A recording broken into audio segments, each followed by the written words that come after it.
ప్రియమైన వాళ్ళారా, ప్రభునందు మీకు అందరికీ వందనాలు. మరి ఈ దినం కూడా మనం దేవుని వాక్యంలో నుంచి ఒక 2 వచనాలు మనం ధ్యానించుకుందాం. దేవుని వాక్యంలో నుంచి 2 కొరింథీలకు అంటే కొరింథీలకు రాసిన 2వ పత్రిక 3వ అధ్యాయం. కొరింథీలకు రాసిన 2వ పత్రిక 3వ అధ్యాయంలో 17, 18 17 and 18 వర్సెస్ చదువుతానండి. ప్రభువే ఆత్మ, ప్రభు యొక్క ఆత్మ ఎక్కడుండునో అక్కడ స్వాతంత్రం ఉండును. మనమందరమును ముసుగులేని ముఖముతో ప్రభు యొక్క మహిమను అద్దం వలె ప్రతిఫలింపజేయచ్చు. మహిమ నుండి అధిక మహిమ పొందుచున్నాము. ప్రభువుకు ఆత్మ చేత ఆ పోలికగా మార్చబడుచున్నాము. కాబట్టి అపోస్తలుడైన పౌలు ఇక్కడ రాసేటది ఏంటంటే, ప్రభువే ఆత్మ, దేవుడు ఆత్మ అనేటువంటి కార్యాన్ని మనము ఇంతకుముందు కూడా అనేకసార్లు చూసుకున్నాం. పరిశుద్ధ గ్రంథంలో చెప్పే కార్యం ఏంటంటే, ఆయన ఆత్మస్వరూపైన దేవుడు, ఆత్మస్వరూపైన దేవుడు అనేటువంటి కార్యం. అందుకొరకే ఆది కాండంలోనే మొట్టమొదటి అధ్యాయంలోనే 2వ వచనంలో ఏం చెప్తున్నాడంటే, చూడండి, రైట్, భూమి నిరాకారముగా ఉండును, చీకటి అగాధ జలములు కమ్మి ఉండును, దేవుని ఆత్మ జలములపై అల్లాడుచుండెను. దేవుని ఆత్మ, కాబట్టి దేవుడు ఆత్మపూర్ణమైనటువంటి వాడు, ఆత్మస్వరూపి అని చెప్పాలంటే, ఆత్మస్వరూపి అయినటువంటి వాడు దేవుడు.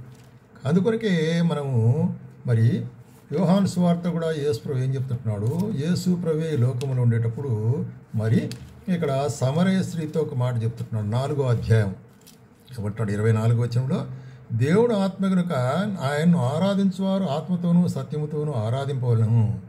కాబట్టి దేవుడు ఆత్మ, ఆయనకు వేరే ఏ స్వరూపం మనం అంటగట్టకూడదు కదా. కాబట్టి మరి దేవుడు ఆత్మ అన్నట్టుగా, అందుకొరకే దేవుడు ఆత్మగా ఉంటున్నాడు. కాబట్టే మనుషులు నిర్మించినటువంటి కట్టడంలో ఆయన నివసించేవాడు కాదు అంటాడు. వసిన పౌలు చెప్తూ, మనుషులు కట్టినటువంటి కట్టడాల్లో ఆయన నివసించేవాడు కాదు, ఆయన సర్వాంతర్యామిగల దేవుడు, ఎక్కడైనా ఎప్పుడైనా ఉంటాడు. ఇది మొట్టమొదటిగా మనం, అందుకొరకే ప్రభువే ఆత్మ అంటున్నాడు. కాబట్టి ఈ ప్రభు ఆత్మ మనము ఎట్లాగా అది మనల్ని నడిపిస్తుంటే మనల్ని విడుదల చేసేదిగా ఉంటుంది. ప్రభు ఆత్మ మనల్ని ఏం చేస్తుంది, విడుదల చేసేదిగా ఉంటుంది. అప్పుడు విడుదల చేసేదిగా ఉంటున్నది అంటే అర్థం ఏంటి, మనము దానికి మునుపు కట్టబడిన వారంగా ఉండాలి, బంధించబడిన వారంగా ఉండాలి. ఎట్లాగా బంధించబడిన వారంగా మనం ఉంటున్నామంటే, మరి చూడండి, ఒక 2-3 వచనాలు మనుష్యుడు ఎట్లా ఈ లోకంలో బంధించబడిన వాడు ఉంటున్నాడు, దేని చేత బంధించబడిన వాడు ఉంటున్నాడు అనే కార్యాన్ని మనం గమనించినట్లయితే, చూడండి, సామెతల గ్రంథంలో ఒక మాట చెప్తాడు, సొలొమోను చెప్పే మాట. సామెతల గ్రంథము 5వ అధ్యాయము 22వ వచనంలో, దుష్టుని దోషములు వారిని చిక్కున పెట్టును, వాడు తన పాపముల వలన బంధించబడును. కాబట్టి మనుషుడు పాపముల వలనే, తన పాపముల వలనే బంధించబడతాడంతే, శారీరకంగా, ఆత్మీయంగా. మరి దుష్ట ఆలోచనలు, దుష్ట తలంపులు, దుష్ట కార్యములు, దుష్ట చేష్టలు, వీటన్నిటి ద్వారా బంధించబడతాడు. ఇవన్నీ కూడా పాశములు, ఎట్లాగా పాప పాశముల చేత, అంటే పాపపు తాళ్లతో బంధించబడతాడు అనేటువంటి కార్యాన్ని చెప్తున్నాడు. అదే మరి యోహాను సువార్తలో కూడా మరి మనం చూస్తున్నాము. 8వ అధ్యాయంలో గమనించినట్లయితే, యోహాను సువార్త 8వ అధ్యాయంలో ఇక్కడ యేసు ప్రభు కూడా ఒక మాట చెప్తాడు దీని గురించి. మరి 8వ అధ్యాయము 34వ వచనం, 8వ అధ్యాయము 34వ వచనం ఏమంటున్నాడు ఇక్కడ, అందుకు యేసు, పాపము చేయి ప్రతివాడును పాపమునకు దాసుడు అని మీతో నిశ్చయముగా చెప్పుచున్నాను. పాపము చేయి ప్రతివాడు పాపమునకు దాసుడు అని మీతో చెప్తున్నా అంటున్నాడు. కాబట్టి పాపము చేసేవాడు పాపానికి దాసుడు అనేటువంటి కార్యాన్ని మనం జ్ఞాపకం చేసుకోవాలి కదా. అయితే మరి ఈ దాసత్వంలో ఉంటున్నట్టు మనల్ని, ఈ దాసత్వంలో ఉంటున్నట్టు మనల్ని మరి ఆయన విడిపించదాని కొరకే వచ్చి ఉంటున్నాడు. అట్లాగే రోమిలకు రాసిన పత్రికలో ఇంకొక మాట చూస్తాం దీని గురించి, ఈ దాసత్వాల గురించి, పాపమునకు ఎట్లాగా మనుషుడు దాసుడై ఉంటున్నాడు అనే కార్యాన్ని గురించి రోమిలకు రాసిన పత్రిక 6వ అధ్యాయము మరి 16వ వచనంలో చూస్తుంటున్నాం.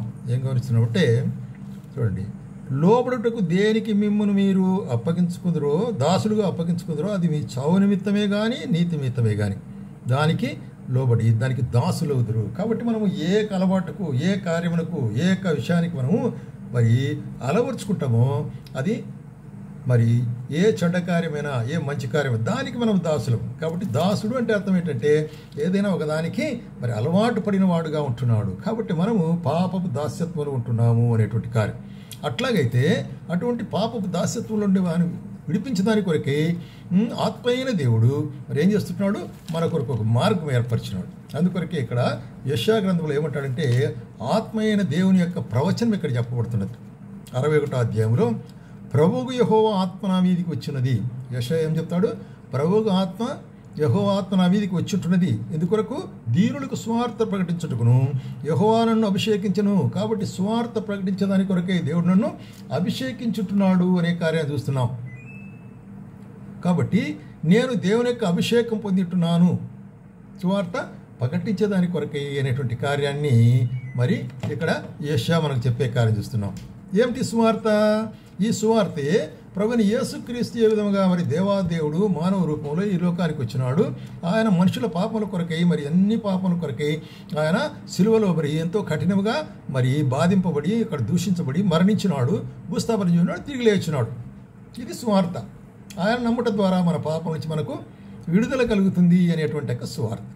అందుకొరకే ఇక్కడ ప్రవచనములో ఏం చెప్పబడుతుందంటే నలిగిన వారిని దృఢపరచుటకును చెరలో ఉన్న వారికి విడుదలను బంధింపబడిన వారికి విముక్తి ప్రకటించుటకును దేవుడు నన్ను అభిషేకించుతున్నాడు అంటాడు. కాబట్టి ప్రభు ఆత్మ నా మీదకి వచ్చుతున్నది. అందుకొరకే అదే 8వ అధ్యాయం మనం చదివాం కదా మనకు ఎట్లాగా ఒక పాపం చేత మరి దాని కార్యముల ద్వారా మనం బంధించబడి ఉంటున్నామో అక్కడే మనకు విడుదల అనే దాన్ని కూడా దేవుడు అనుగ్రహిస్తున్నాడు. అందుకొరకే యోహాను సువార్త 8వ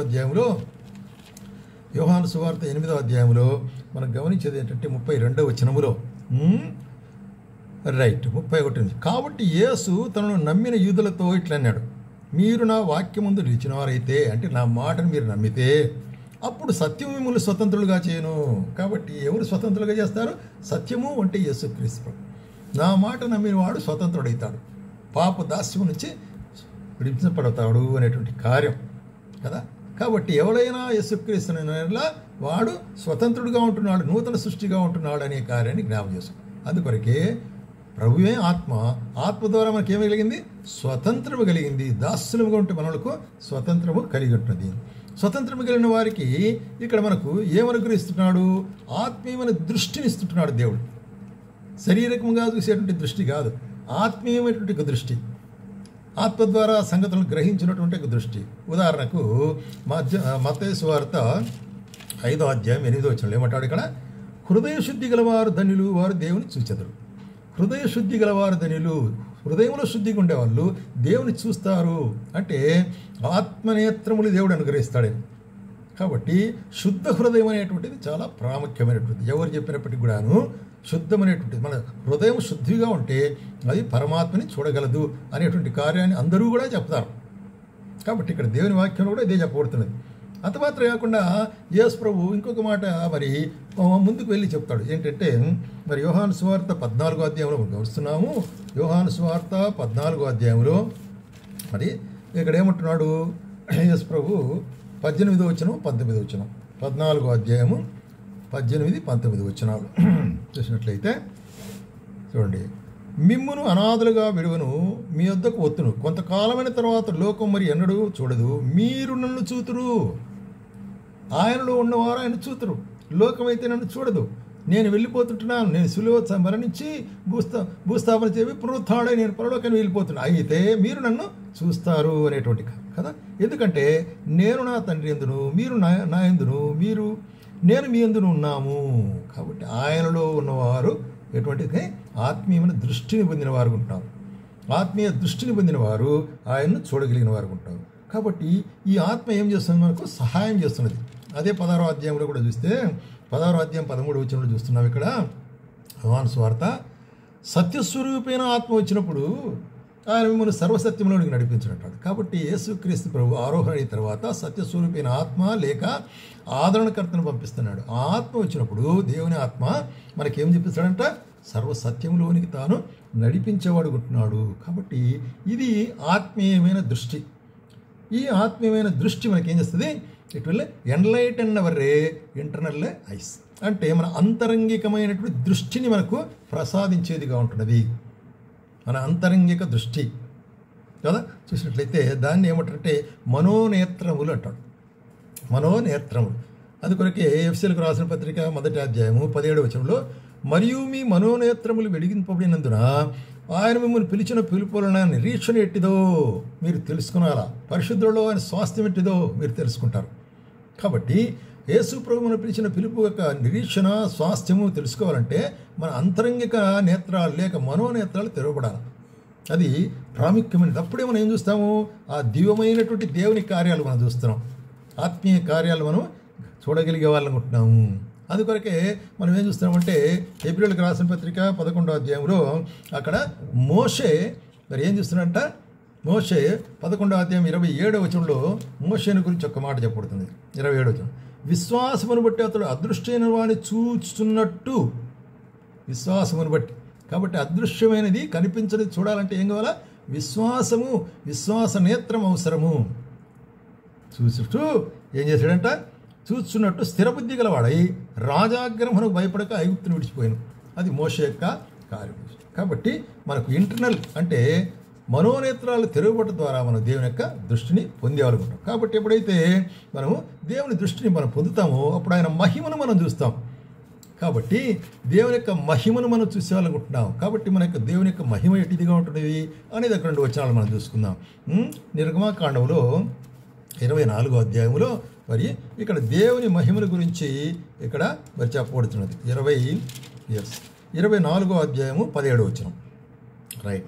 మరియు నీవు మేలిమి బంగారముతో కరుణాపీఠం చివరను దాని పొడుగు 2 మూరలు దాని వెడల్పు అనేటువంటి కార్యం చేస్తూ 16వ వచనంలో ఆ మందస్సును నేను నీకు శాసనములు ఉంచవలను.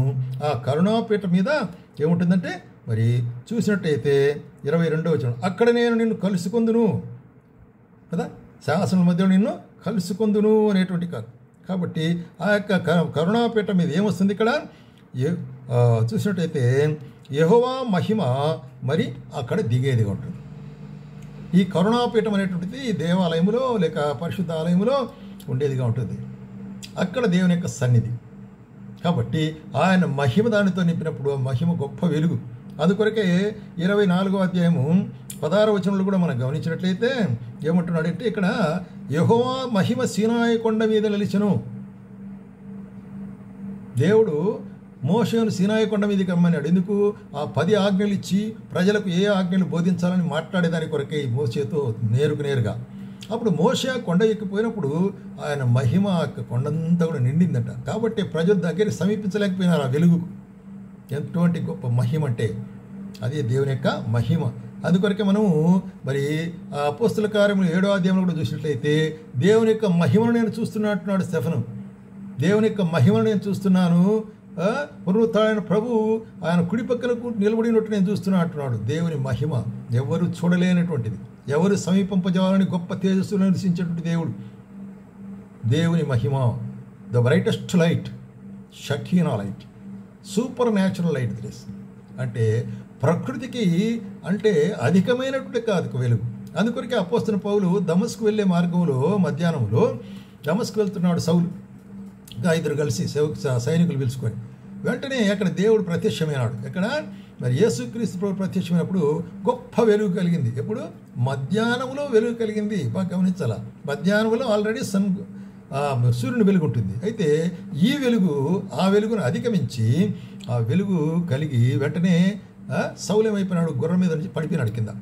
ఆ వెలుగు తట్టుకోలేక కనులు మరి చూసినట్టయితే అక్కడ పొరగప్పేసినాయి, గుడ్డి అయిపోయినాయి, స్వరము వినబడినది. అప్పుడు అక్కడ యేసు ప్రభు సంధించాడు. కాబట్టి దేవుని మహిమ, అటువంటి దేవుని మహిమను మనము పొందనట్టు. కాబట్టి మహిమాస్వరూపైనటువంటి దేవుడు కదా, మహిమాస్వరూపైన దేవుడు ఏం చేస్తాడంట, మనల్ని తన మహిమలో మనము అధికపరిచేవాడుకుంటున్నాడు. కాబట్టి ఆ యొక్క మహిమా స్వరూప్యంలోనికి మనము మార్చబడినట్టున్నాము అంటున్నాడు కదా. అదే 2 కొరింథీయులకు మనం చదివిన భాగంలో చూసినట్లయితే ఏమంటాడు ఇక్కడ 18వ వచనంలో, మనమందరమును మరి ప్రభు యొక్క మహిమను అద్దం వలె ప్రతిఫలింపజేయచ్చు, మహిమ నుండి అధిక మహిమను పొందొచ్చు, ప్రభువు ఆత్మచేత ఆ మూలంగా మార్చబడినట్టు. మహిమ నుండి అధిక మహిమ అంటే ప్రోగ్రెస్, అంతకంతకు పెరిగేటువంటి దాన్ని మహిమ నుండి మహిమ కదా. కాబట్టి ఎట్లా ఉండాలి మన ఆత్మీయ జీవితంలో? మనం ముందుకు సాగే వాళ్ళం ఉండాలి. ముందుకు మరి వెళ్ళే వాళ్ళం ఉండాలి. అందుకొరకే మహిమ ఉంటే చాలదు, మహిమ నుంచి అధిక మహిమను మనం నడిపిస్తాడు. కాబట్టి ఈ యొక్క ప్రోగ్రెస్ అనేటువంటిది లేక మరి ముందుకు సాగేది అనేటువంటి దాని గురించి యోబు ఏమంటాడంటే యోబు గ్రంథము 17వ అధ్యాయంలో యోబు గ్రంథం 17వ అధ్యాయము రైట్ 9వ వచనం ఏమంటున్నాడు ఇక్కడ, అయితే నీతిమంతులు తమ మార్గమును విడువక ప్రవర్తించుదురు, నిరపరాధులు అంతకంతకు బలమునందుదురు. బలం మీద నిరపరాధులు జ్ఞాపకం పెట్టుకోవాలి. నిరపరాధులు అంతకంతకు బలమునందుదురు. అది ప్రోగ్రెస్ అంటే. అట్లాగే కీర్తన గ్రంథం 84వ అధ్యాయంలో మరి కీర్తనకర్త ఏమంటాడంటే, వారు నాటికి బలాభివృద్ధి నందుచు ప్రయాణం చేయొచ్చు, ప్రతివాడు సియోనులో దేవుని సన్నిధిని కనిపించు. నాటికి ఏమవుతున్నట్ట మరి బలాభివృద్ధి చెందుచుంటున్నాడు. అట్లాగే మనం చూస్తున్నాము మరి సామెతల గ్రంథము 4వ అధ్యాయం 18వ వచనంలో ఇక్కడ మనం గమనించే కార్యం ఏంటంటే, ఈ దేవుని వాక్యాలు నేను ఎందుకు చెప్తుంటున్నానంటే, మనము ఏదో నా నోటి మాటతో చెప్పేది కాదు, దేవుని వాక్యాలు మనం చూసుకొని మన దాన్ని నమ్మాలి. అది ప్రాముఖ్యమైన కార్యం. అందుకే అనేకమైన వాక్యాలు తిరిగి చదివి చెప్పేది. వరకు చెప్పేది వేరే విషయం, బట్ వాక్యం ఏం చెప్తున్నది అది ప్రాముఖ్యమైనది.